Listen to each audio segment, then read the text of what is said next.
ನಾನು ಡಾಕ್ಟರ್ ಶಿವಾನಂದ ಮಾಸ್ತಿಹೊಳಿ, ಜಿಲ್ಲಾ ಶಸ್ತ್ರಚಿಕಿತ್ಸಕರು, ಜಿಲ್ಲಾ ಆಸ್ಪತ್ರೆ ವಿಜಯಪುರ. ನಾನು ಎಲ್ಲರೂ ಕಳಕಳಿ ಮನವಿ ಮಾಡ್ಕೊಳ್ತಾ ಇದ್ದೀನಿ.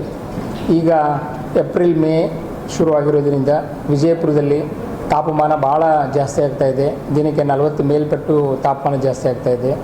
ಆದ್ದರಿಂದ ಯಾರೂ ಎಲ್ಲರಿಗೂ ವಿನಂತಿ ಮಾಡ್ಕೊಳ್ತಪ್ಪ ಅಂತಂದರೆ, ಈ ತಾಪಮಾನ ಇದ್ದಾಗ ಮುಂಜಾನೆ 10ರಿಂದ ಅಥವಾ ನೀವು 11ರಿಂದ ಅಂದ್ಕೊಳ್ಳಿ, 4 ದಯವಿಟ್ಟು ಆದಷ್ಟು ಹೊರಗಡೆ ಬರಲಿಕ್ಕೆ ಹೋಗಬೇಡಿ. ಅವಶ್ಯವಿದ್ದರೆ ಮಾತ್ರ ಹೊರಗಡೆ ಬನ್ನಿ, ಇಲ್ಲಾಂದರೆ ಮನೆಯಲ್ಲೇ ಕೆಲಸ ಮಾಡಿ.